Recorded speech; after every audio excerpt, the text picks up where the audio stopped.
La radio qui vous parle de NBA, c'est Radio Off Basket. Le basketball, c'est mieux à la radio.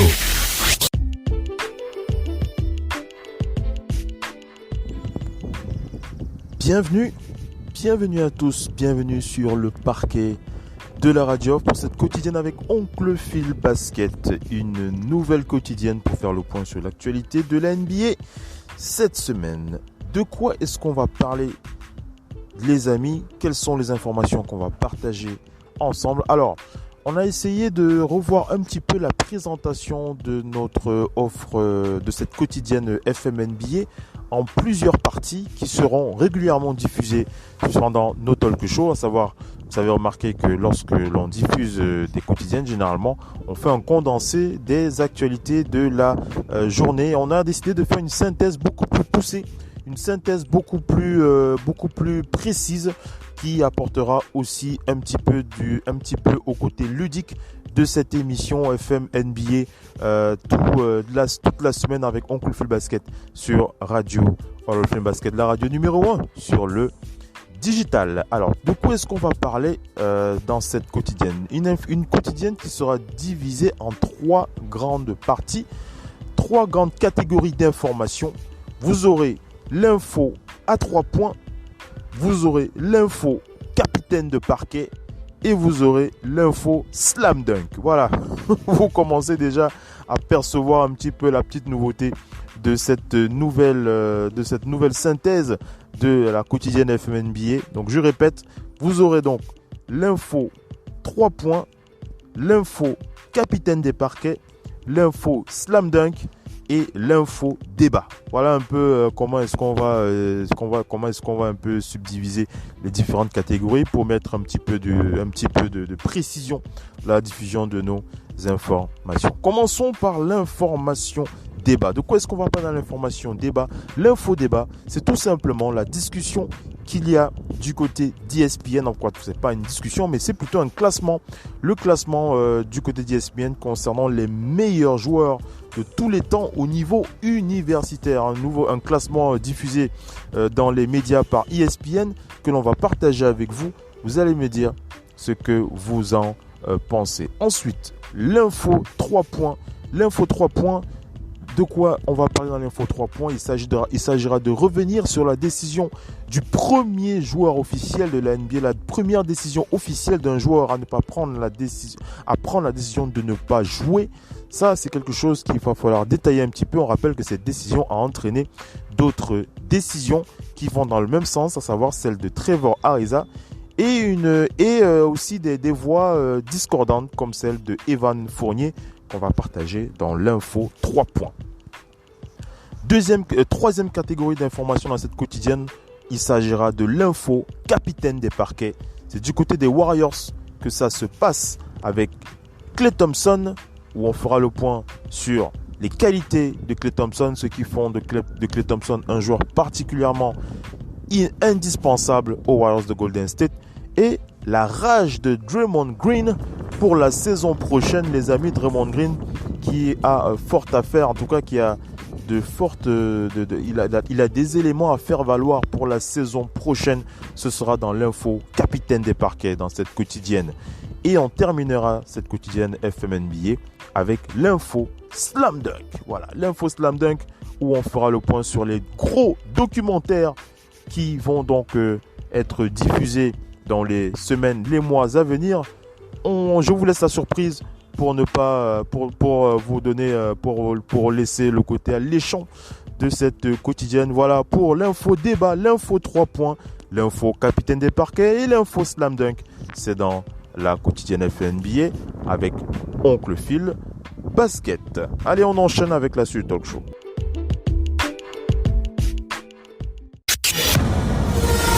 La radio qui vous parle de NBA, c'est Radio Off Basket. Le basketball, c'est mieux à la radio.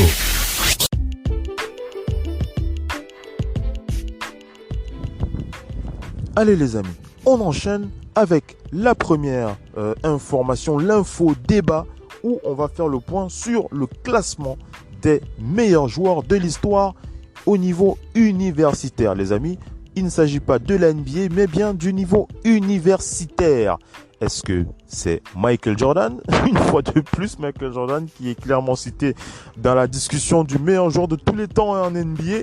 Mais est-ce qu'il fait partie de cette liste de joueurs de meilleurs joueurs de tous les temps au niveau universitaire? On va en parler dans cette première partie. L'info débat dans cette quotidienne FM NBA. Vous allez remarquer quelque chose de très intéressant. En tout cas, j'ai trouvé ça particulièrement salvateur, en tout cas très passionnant, très très intéressant. Il s'agit d'un classement qui regroupe aussi bien le sexe féminin que le sexe masculin, c'est-à-dire que ce classement regroupe les hommes et les femmes ayant évolué au niveau universitaire à leur meilleur niveau. On va commencer par la top 10 avec Maya Moore. Alors, je vais diffuser un extrait de la diffusion de cette liste des meilleurs joueurs universitaires de tous les temps. C'est le Media Sports Center dans ESPN qui a diffusé cette liste. Et bien entendu, je vais me permettre d'intervenir pendant la diffusion de cet extrait. On commence par le top 10. À la 10e place, il s'agit donc de Maya Moore. On écoute les extraits et on enchaîne pour la suite de l'émission. Maya Moore, période 2007-2011. Double figures, 149 games, most in D1 history. UConn's all-time leading scorer in career points, second all-time in career rebounds.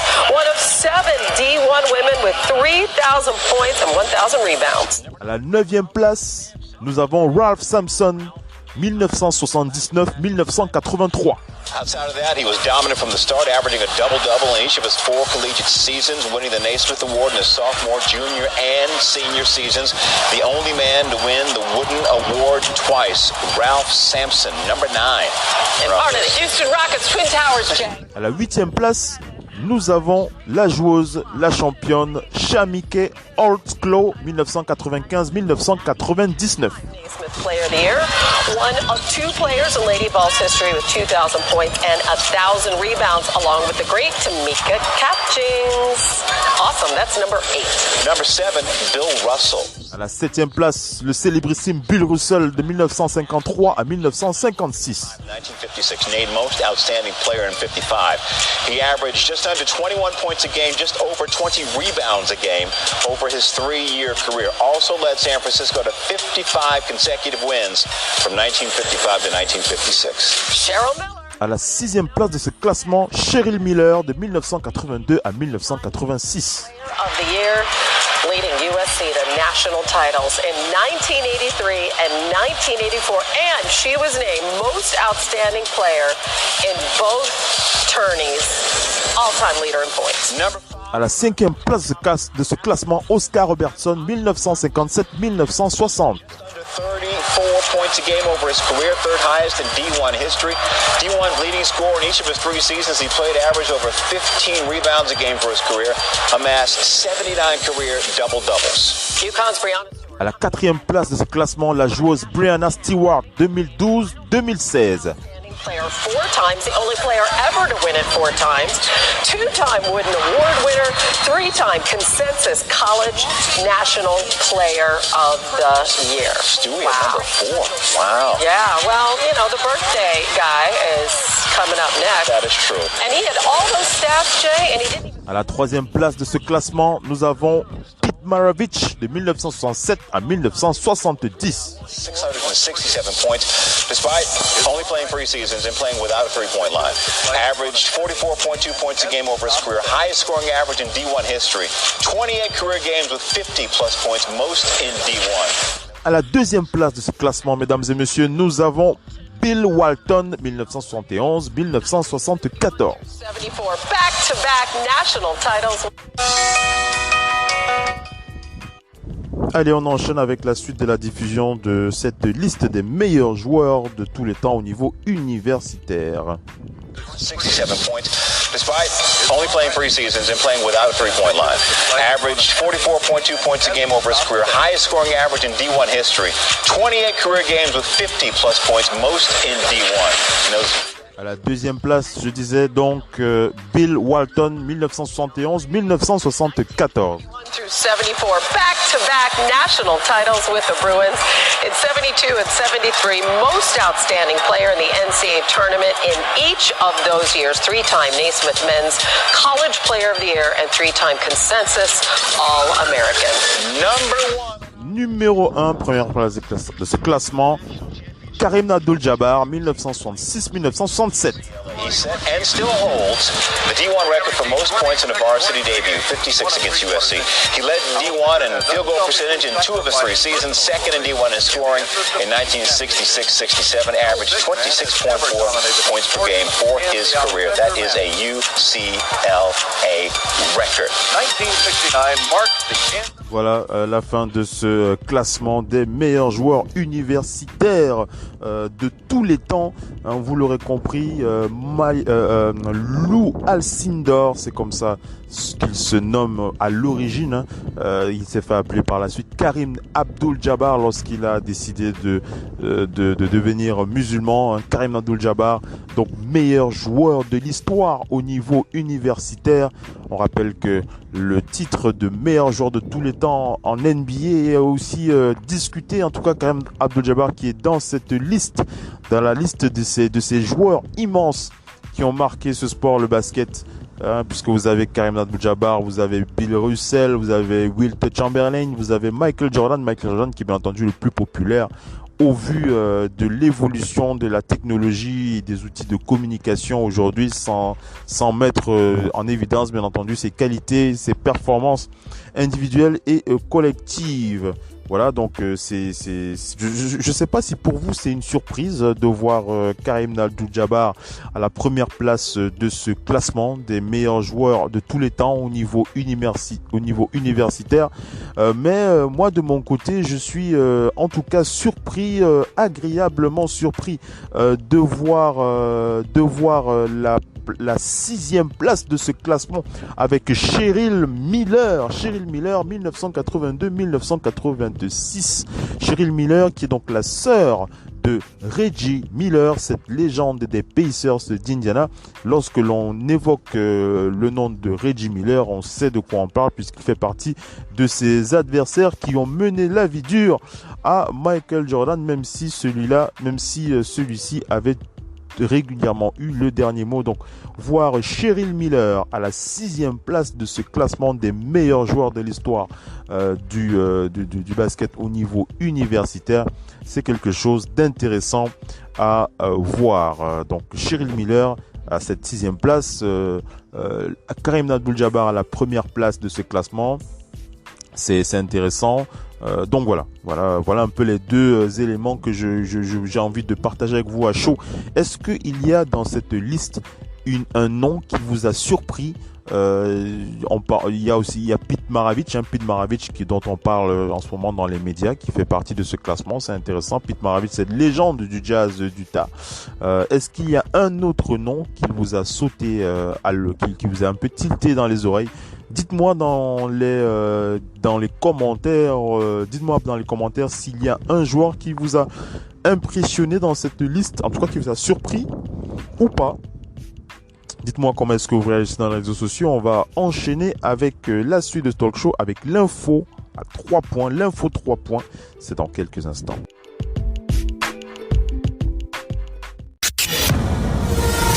La radio qui vous parle de NBA, c'est Radio Off Basket. Le basketball, c'est mieux à la radio.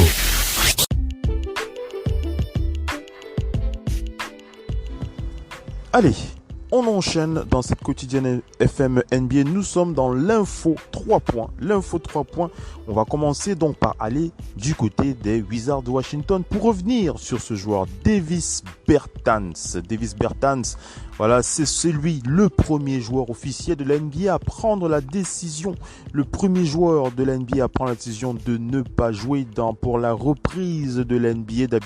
Davis Bertans qui a donc décidé officiellement de ne pas jouer Et véritablement, c'est quelque chose qu'il faut marquer d'une pierre blanche, puisque c'est le premier joueur officiel de cette liste à décider de ne pas jouer. Mais en plus, qu'il a été suivi par un autre joueur, il s'agit de Trevor Ariza. On reviendra sur ces raisons tout à l'heure. Revenons plutôt d'abord sur le cas de Davis Bertans. Pourquoi est-ce que Davis Bertans refuse de jouer? Alors, il y a deux raisons. La première raison, elle est bien entendu, en tout cas c'est ce qui a été officiellement évoqué, ce sont les blessures. Et la deuxième raison, c'est le contrat. Et les deux raisons sont fortement liées pour une raison simple. Davis Bertans est arrivé au niveau de concernant son contrat, il est arrivé au point de la renégociation de son contrat. Et il est sur le point de signer un énorme contrat, en tout cas un contrat max avec les Wizards de Washington qui ont démontré leur volonté de le garder. On rappelle ses stats en saison régulière, 15,4 points par match, 4,5 rebonds, 42,4% à 3 points. C'est très très fort pour ce joueur, pour ce shooter à 3 points, ce shooter très apprécié du côté des Wizards qui ont marqué leur volonté de le garder et de lui offrir bien entendu un meilleur contrat. Alors pourquoi est-ce que Davis Bertans prendrait donc le risque de se blesser pour la reprise de la saison? On rappelle que la saison va reprendre à partir du 31 juillet et que lui, comme beaucoup de personnes en NBA, estime que la préparation n'a pas été suffisante pour être performant et surtout pour éviter les blessures. Vous savez que lorsque vous reprenez après une longue période d'absence, les blessures sont beaucoup plus fortes. Vous avez beaucoup plus de risques de vous blesser. Et Davis Bertans n'a pas l'intention de se blesser, tout simplement. Il n'a pas l'intention de se blesser et d'éviter de perdre son contrat. Puisque vous le savez, si le joueur se blesse pendant la reprise, il n'aura pas la possibilité de renouveler un contrat à la hauteur de ses espérances. On rappelle qu'au niveau de la perte de la perte d'argent de Davis Bertans, s'il ne joue pas les 8 matchs, il va perdre environ 520 000 $, ce qui n'est rien comparé au contrat max ou alors à la grosse somme d'argent qu'il pourra recevoir plus tard. Quoi qu'il en soit, son agent a déclaré dans les réseaux sociaux concernant son joueur, il a déclaré que pour être franc, Davis était prêt à jouer et a pris cette décision à la dernière minute. Nous prenons les décisions par rapport aux informations données et quand la NBA a annoncé que les joueurs avaient la possibilité de faire l'impasse sans faire face à des conséquences et en perdant seulement 1% de leur salaire par match manqué, nous avons discuté. Davis se trouve sur le point de signer le plus gros contrat de sa vie, dont il prendrait un risque en jouant. Ce n'est pas une décision difficile à prendre pour être honnête. Si les Wizards avaient été 5e ou 6e à l'Est, ou même 8e, les choses auraient été différentes. Davis Bertans est un compétiteur, mais face à cette situation, il a décidé de se retirer. Bien évidemment, le risque d'une blessure a joué un rôle dans la décision de Davis, mais il ne s'agit pas de la seule raison. Je ne l'ai pas encore mentionné, mais Davis a une assurance en cas de blessure. Même blessé, il va toucher un gros chèque, donc ce n'était pas que ça. Après 4 mois sans jouer, quelques semaines pour se préparer, ce n'est pas assez. Nous ne sommes pas les seuls inquiets. Je ne vais pas spéculer sur le nombre de forfaits à venir, mais il ne sera pas le seul. A donc prévenu l'agent de Davis Bertans, Arthur Kalnitis. Donc voilà un peu pour Davis Bertans. Donc voilà une décision logique, véritablement logique au vu de sa situation qui est sa situation qui est donc liée à son contrat. Je vais rajouter quelques autres propos de cet agent qui a déclaré: les Wizards connaissent la décision de Davis depuis plusieurs jours et ses partenaires ont été prévenus. Ils ont été d'un soutien incroyable. Le JM des Wizards, Tommy Shepard, est le meilleur. J'aime vraiment son travail. Il a une belle connexion avec Davis Bertans. Il y a des interrogations au sujet de nos plans pour la free agency, mais je peux vous dire que Davis aime Washington et négociera d'abord avec Washington. Donc voilà un peu pour le cas de Davis Bertans qui donc décide officiellement de ne pas jouer pour des questions contractuelles et de santé. En tout cas, vous aurez compris la stratégie pour bien blinder son futur contrat. Ce n'est pas le cas pour un autre joueur puisqu'il s'agit, nous restons dans l'info à 3 points avec Trevor Ariza qui lui prend la décision aussi d'arrêter la saison, mais pas pour les mêmes raisons que Davis Bertans, pour des raisons liées à sa famille, des raisons d'ordre privé. Trevor Ariza, il signe donc aux Blazers de Portland en tant que free agent, donc il a un contrat très limité, ce qui veut dire qu'à la fin de cette saison, Trevor Ariza sera free agent. Donc, pour garantir son contrat, il aurait dû jouer pour s'assurer de rester de garantir un bon contrat. On rappelle qu'il a plutôt bien joué, Trevor Ariza. Trevor Ariza qui avait signé un contrat de 1,8 million de dollars pour cette saison. Donc il aurait pu gagner un peu plus il peut gagner un peu plus, bien entendu, si les Blazers décident de le garder, parce qu'il a plutôt bien joué cette saison, puisqu'il a tourné en moyenne autour de 11 points par match. 11 points par match avec les Blazers de Portland, mais qu'il a décidé d'arrêter. Il a décidé d'arrêter la saison à cause de sa situation privée, compte tenu du fait qu'il avait la garde de son fils. Il a la garde de son fils. Donc pour la petite histoire, Trevor Ariza est séparé de sa compagne. Donc il a un fils de 12 ans. Voilà, il a un fils de 12 ans. Et la reprise tombe au moment où il a la garde de son fils. Et vous savez que pour beaucoup de joueurs NBA sont régulièrement éloignés de leur famille pendant assez longtemps. Trevor Ariza, qui ne vit donc plus avec sa compagne, a donc la garde de son fils pendant la reprise. Il a donc pris la décision de rester avec son fils. Et je pense que c'est une décision louable de sa part. Trevor Ariza qui décide donc de ne pas jouer. En plus de Davis Bertans. Un joueur qui lui est contre cette prise de position. Il s'agit de Evan Fournier du Magic d'Orlando. On vous raconte la petite histoire. On vous raconte donc la petite histoire avec Evan Fournier qui critique le fait que Davis Bertans ne puisse pas jouer, puisqu'il a déclaré: voilà ce qui ne va pas en NBA de nos jours. Sérieusement, si vous pensez que c'est normal de regarder vos coéquipiers jouer alors que vous êtes en parfaite santé, ça en dit long sur vous. Voilà, Evan Fournier qui a réagi. Il critique cette position il critique ce choix de Davis Bertans qui est un choix stratégique et logique lié à son business, lié à son contrat. Evan Fournier qui critique cela sur les réseaux sociaux. Je ne sais pas si pour vous il a raison de le critiquer.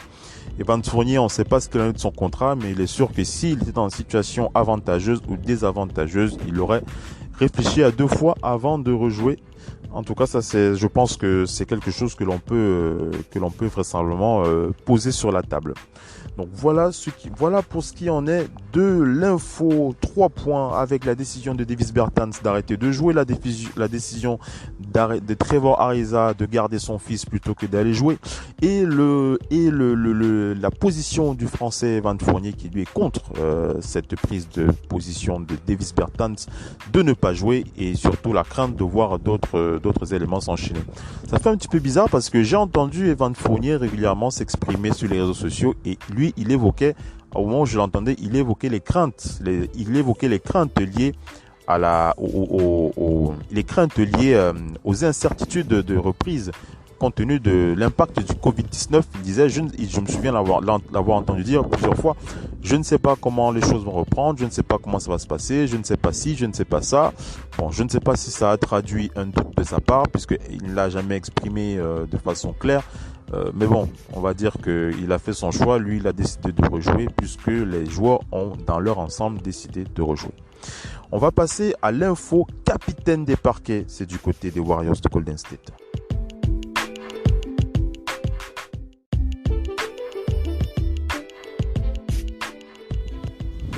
Complétons cette catégorie d'informations concernant l'info tir à 3 points avec les déclarations de l'expert Adrian Wojnarowski qui revient sur la décision de ces joueurs qui ont donc décidé d'arrêter, qui ont décidé de ne pas reprendre la saison. On écoute Adrian Wojnarowski. league's restart. They are Blazers forward Trevor Ariza, who committed to a 1-month visitation window to be with his son, and also soon-to-be free agent Davis Bertans of the Wizards will sit out as a safety precaution. He's had 2 previous ACL injuries, and he's about to become a free agent. So there's a financial component to sitting out here. Bertans, assuming the Wizards don't make the playoffs, will stand to lose over $500,000. Again, that's maybe nothing compared to what he stands to make as a free agent. For Ariza, he will lose a minimum of $1 million and almost double that amount if the Blazers wind up making the playoffs. And so let us bring Adrian Wojnarowski into the conversation. Woj, what's been the reaction around the league to these 2 players making this decision? Greedy, I think a full understanding, both for very different reasons. And, one financial, one family.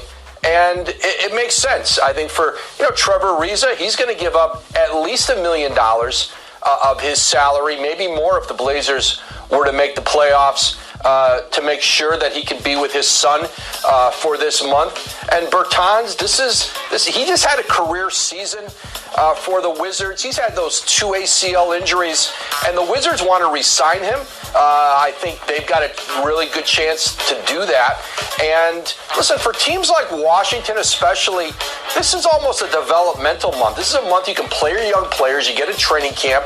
They don't have expectations necessarily of reaching the playoffs, of getting in that play-in and advancing. And Portland, while they bring back some key players, this is still a team that wants to make sure it is healthy and ready to go when the season starts again in December. So there's not tremendous urgency for either of these teams. I get it. I guess the real question here, with tomorrow as the deadline for all players who choose to opt out, I don't know exactly how to quantify this, but are we expecting to be a flurry of this in such a way that it will make people look at the season and say it feels diminished or it feels somehow invalidated?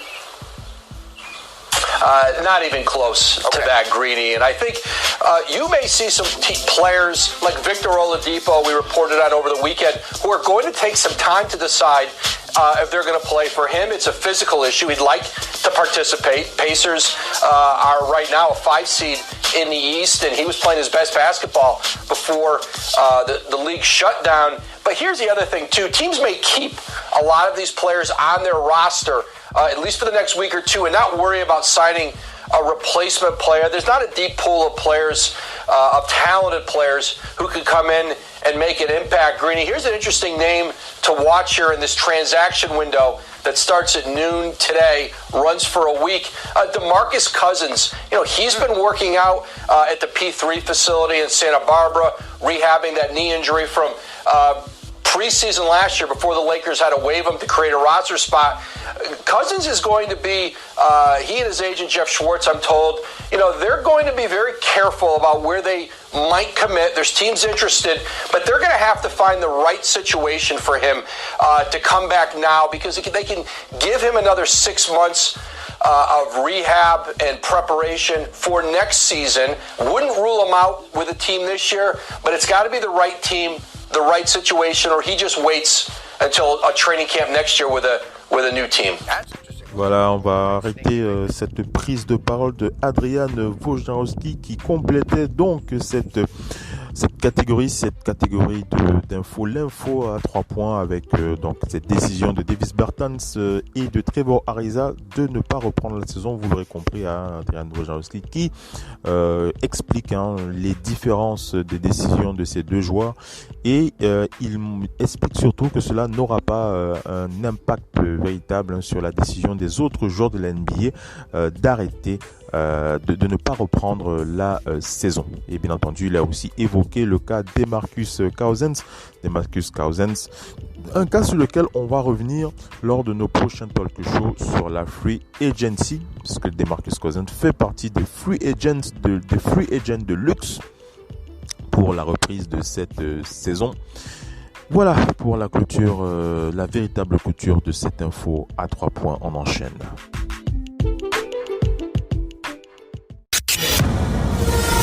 La radio qui vous parle de NBA, c'est Radio Off Basket. Le basketball, c'est mieux à la radio.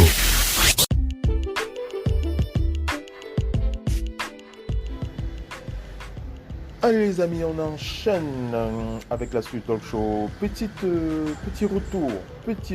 Permettez-moi un petit retour sur l'information, sur la catégorie information à 3 points.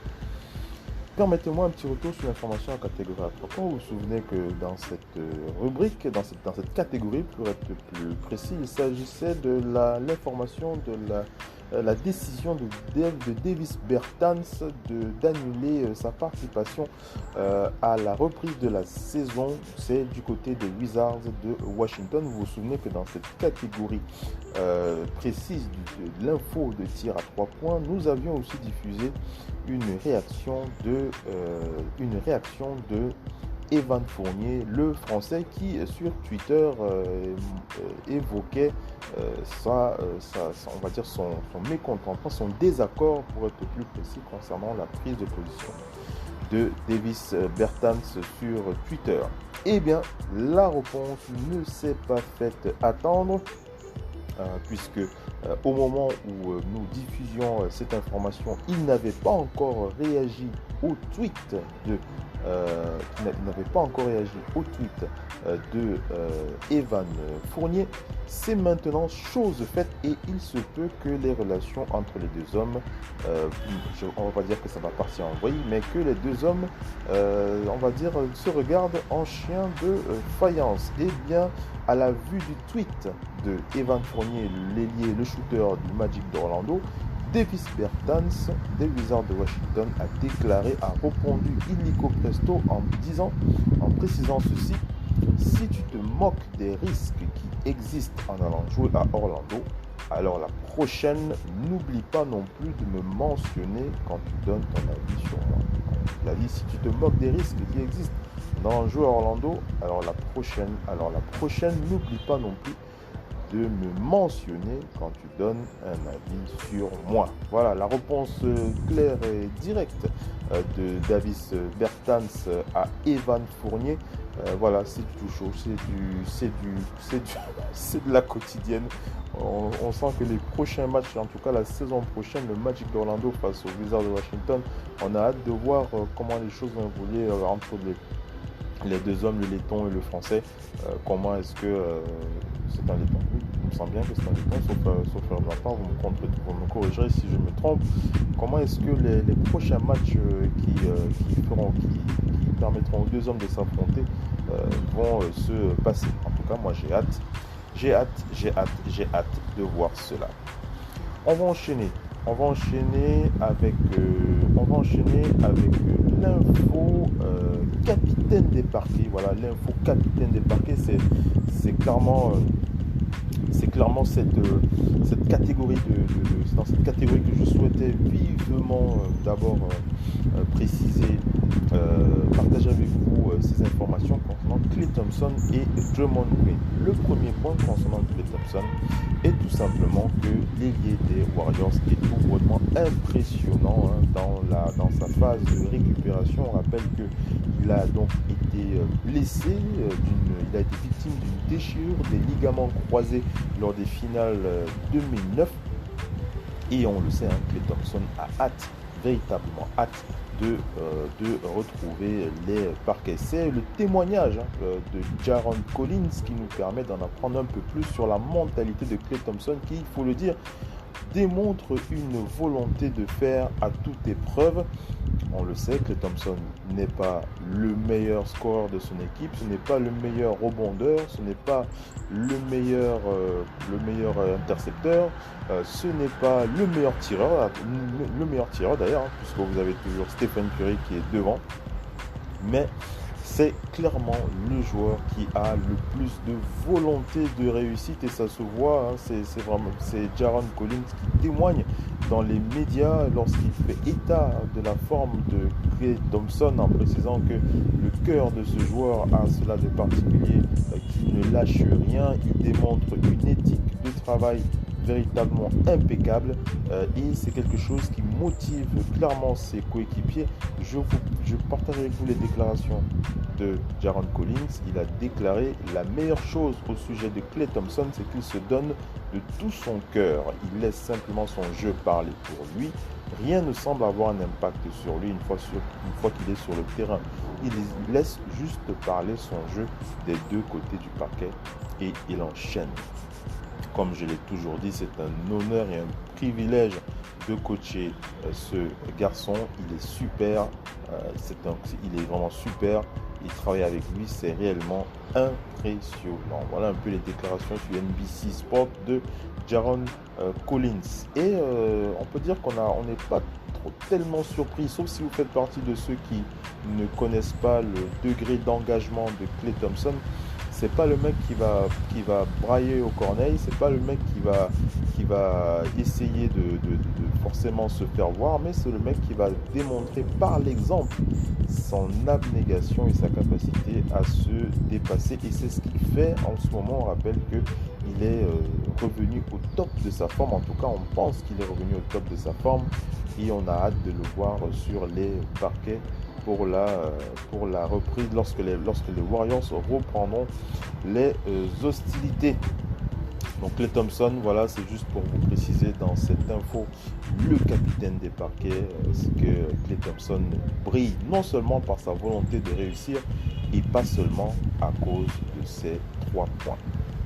On va rester du côté des Warriors pour parler d'un autre joueur qui, lui, à la différence de Klay Thompson, il a quelque chose à prouver pour la saison prochaine et on l'attend de pied ferme. Il s'agit de Draymond Green. Draymond Green qui en a marre des critiques sur les réseaux sociaux. Il s'est exprimé concernant ses fans. Vous connaissez un petit peu le caractère de l'homme.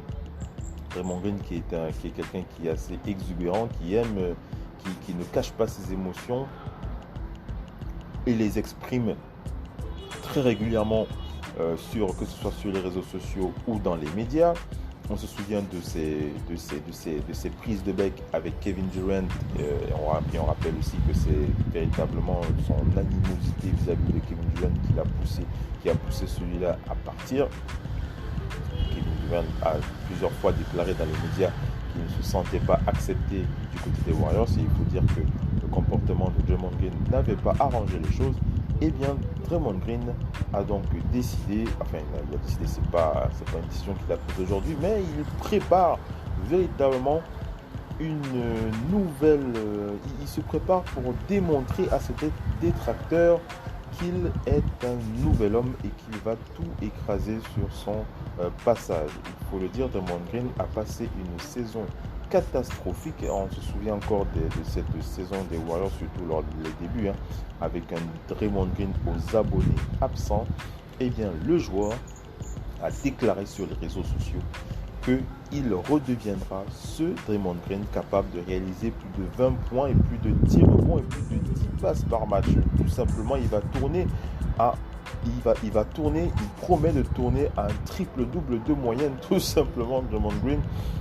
Je vais partager avec vous ses déclarations. Il a dit « Merde, je vais redevenir ce mec-là qui était capable de compiler 29 points, 17 points, 14 passes décisives et 4 interceptions en un match, puisqu'ils ont tout oublié. » C'était sur Instagram qui s'est exprimé. Il a rajouté, Steve Kerr plutôt, son coach, a précisé « Draymond Green a traversé un moment compliqué et maintenant il a le droit à un repos supplémentaire bien mérité. Je pense que nous allons voir la meilleure version de Draymond Green l'an prochain, peu importe quand cette saison va débuter. D'ailleurs, j'ai l'impression que Draymond Green sera au top mentalement et physiquement, a ainsi assuré Steve Kerr dans un podcast du média KNBR. Alors, je vous pose la question, est-ce que vous y croyez? Est-ce que vous attendez un autre Draymond Green? Un Draymond Green capable de tourner en triple-double sur toute une saison? Ça va être compliqué pour le voir ça va être compliqué de le voir tourner en triple-double sur une saison, mais ce qui est certain, c'est que s'il redevient le Draymond Green il y a encore 4 ans, il y a encore 3-4 ans, eh bien, les Warriors, je ne veux pas dire qu'ils sont inarrêtables, mais ils vont faire mal, voilà, tout simplement. Alors, je ne crois pas au Draymond Green qui va nous faire 29 points, 14 passes, 14 rebonds et 10 interceptions, etc. tous les soirs.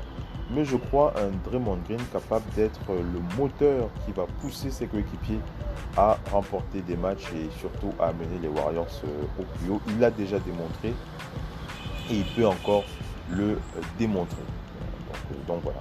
Moi, je m'attends pas à un Draymond Green qui va changer la donne, mais je pense qu'il est capable de faire beaucoup mieux. Donc voilà un peu ce que je peux dire sur Draymond Green et cette catégorie info du capitaine des parquets. On va passer à la dernière partie de ce talk show, la quotidienne, avec l'info Slam Dunk. A tout de suite.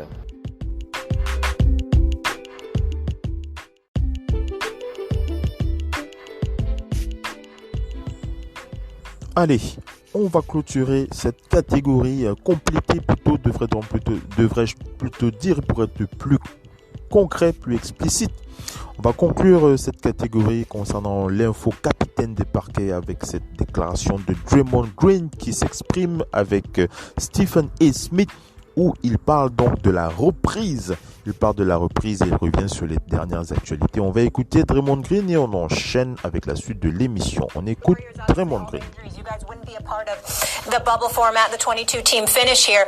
But players like Kyrie Irving, Avery Bradley, others have expressed their hesitation. They're afraid it's going to detract from this movement that you're all a part of, then also all the concerns with COVID.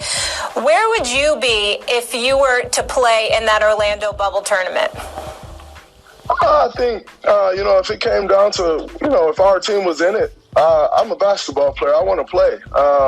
When you look at COVID and all of those things, obviously it's a very serious issue that we're facing. But, I think Adams, Commissioner Silver, and, the rest of the NBA staff are doing a great job of doing everything that they possibly can to make it safe as they possibly can. And so, I'm as a competitor, I love playing the game of basketball, and anytime I can get opportunity to do that, I enjoy doing it. I don't knock those guys for how they feel. Everybody's entitled to their personal feelings and their personal opinions, and that is what it is. But as you look around the country and everything else is open back up, and everyone is taking the necessary precautions, and I think that's great.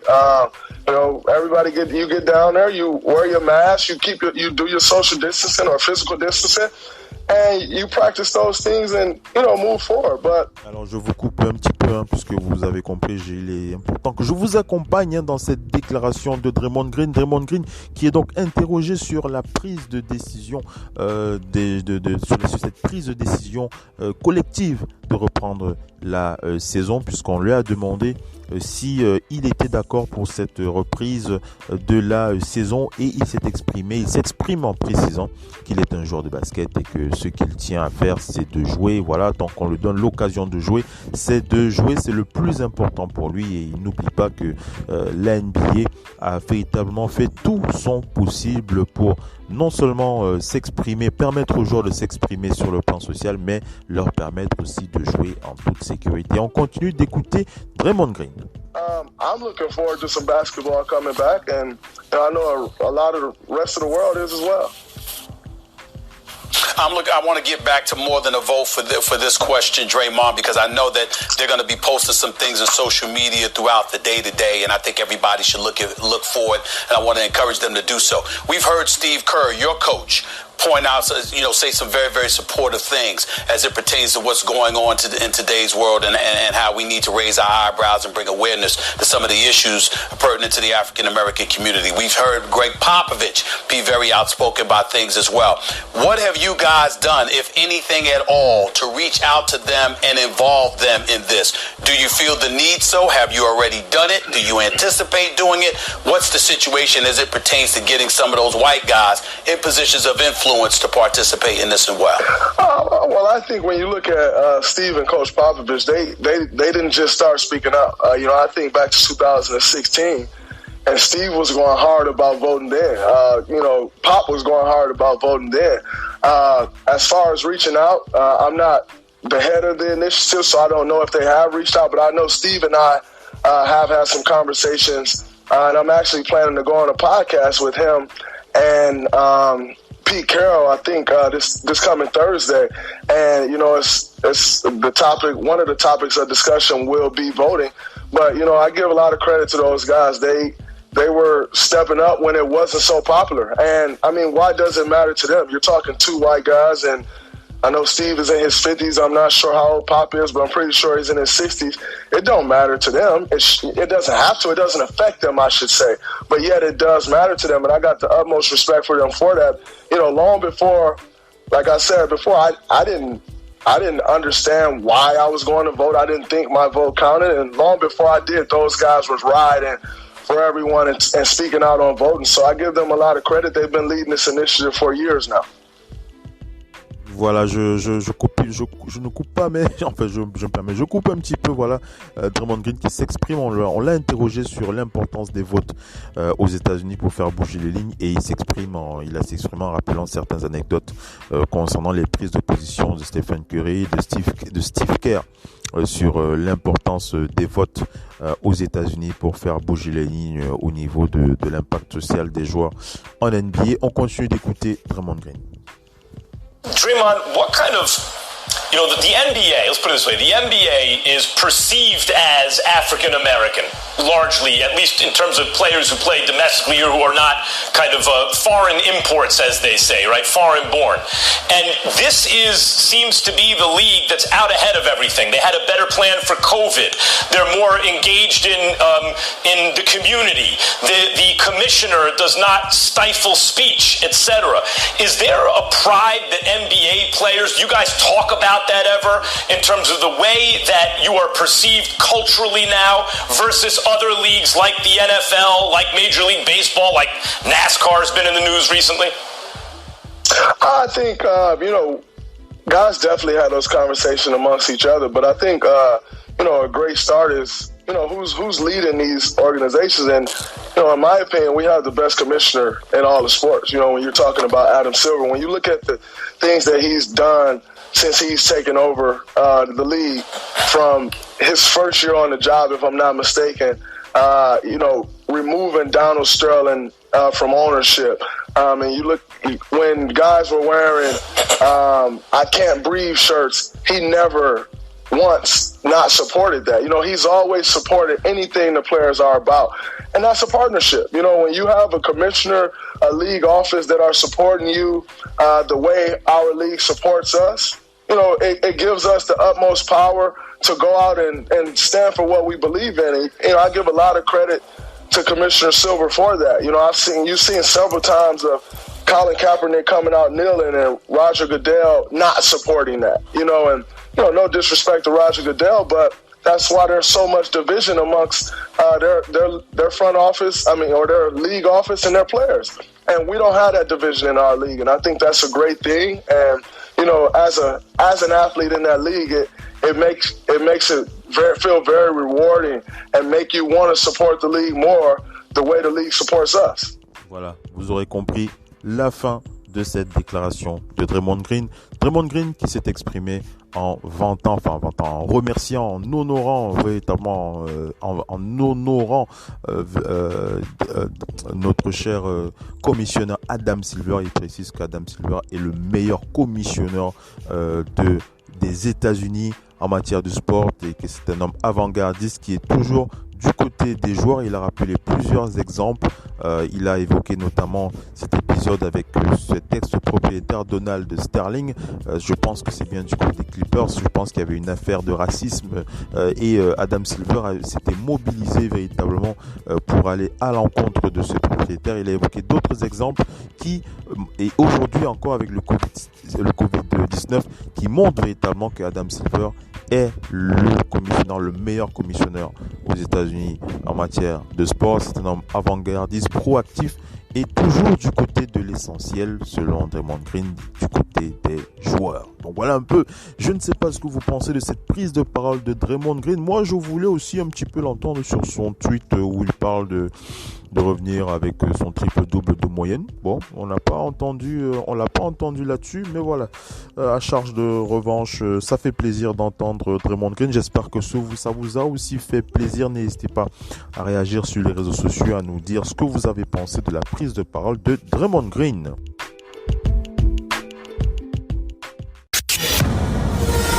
La radio qui vous parle de NBA, c'est Radio Off Basket. Le basketball, c'est mieux à la radio.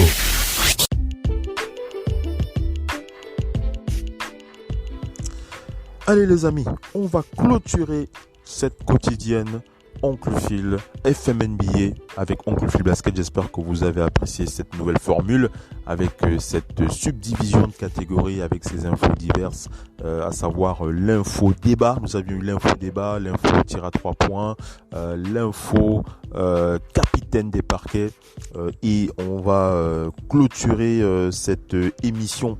On va clôturer cette émission après l'info débat, après l'info à 3 points, après l'info capitaine des parquets. On va clôturer avec l'info Slam Dunk. Voilà, vous l'aurez compris, c'est l'info Slam Dunk, le meilleur pour la fin. Je vous ai gardé ça avec, bien entendu, cette confirmation des joueurs qui valident le plan de reprise de la NBA. Alors, ce n'est véritablement pas une grosse surprise, mais c'est une bonne nouvelle parce que avec tout ce qu'on entendait du côté des rumeurs avec Kyrie Irving et son clan, en tout cas, je ne vais pas dire un clan, mais en tout cas cette communauté de joueurs, Kyrie Irving, Dwight Howard aussi qui était cité, mais après Dwight Howard il a un peu retourné sa veste par le biais de son agent.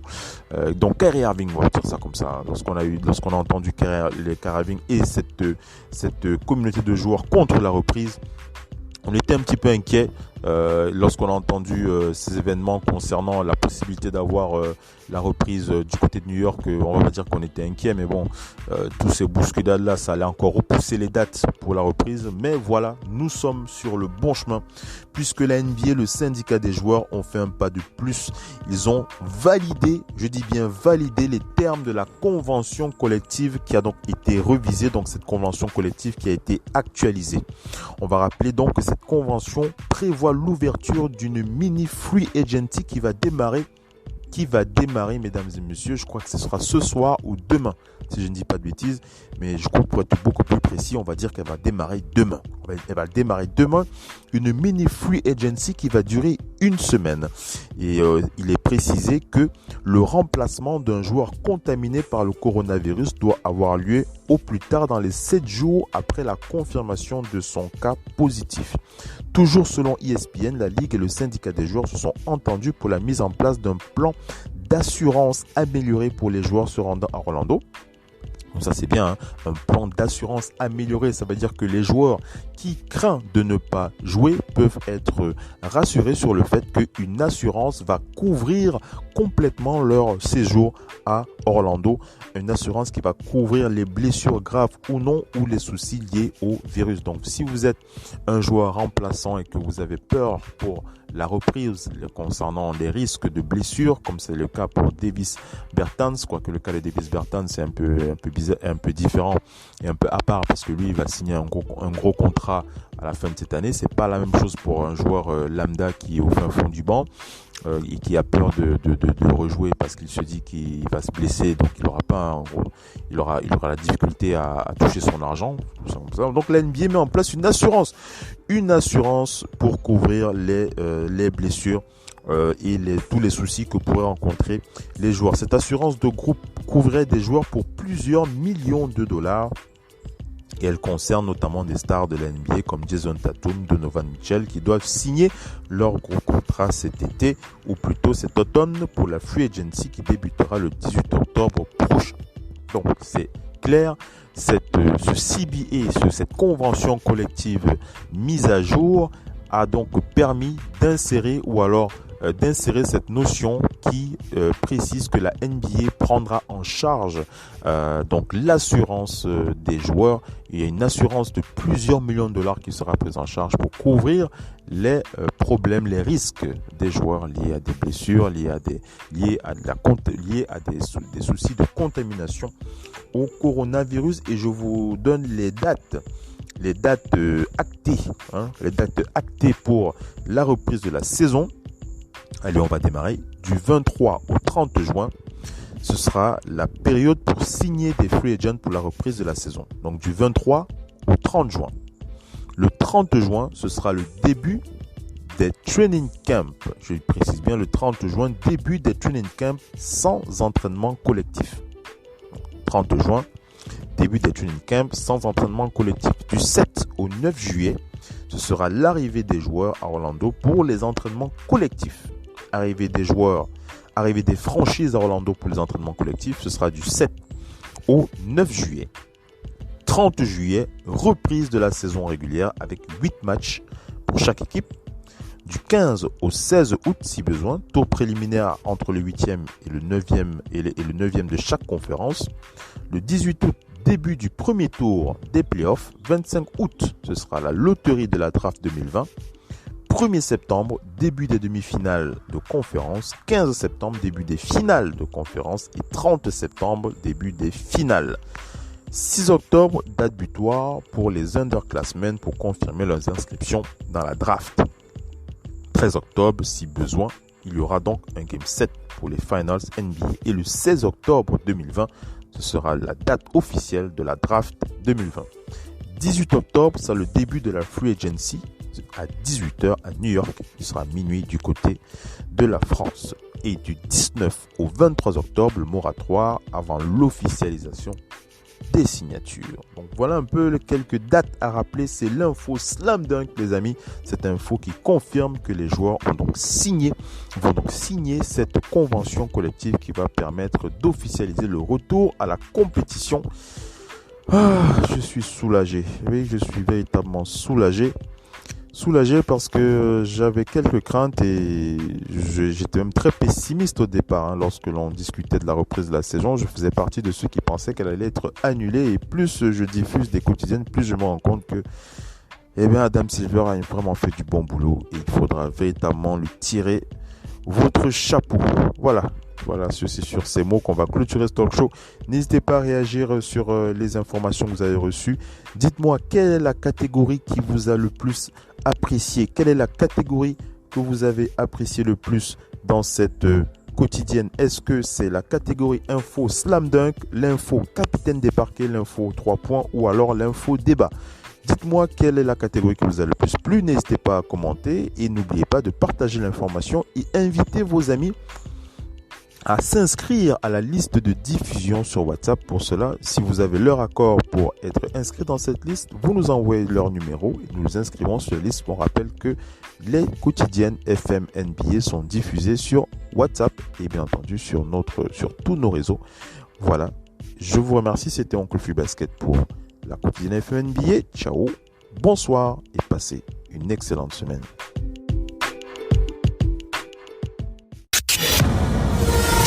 La radio qui vous parle de NBA, c'est Radio Off Basket. Le basketball, c'est mieux à la radio.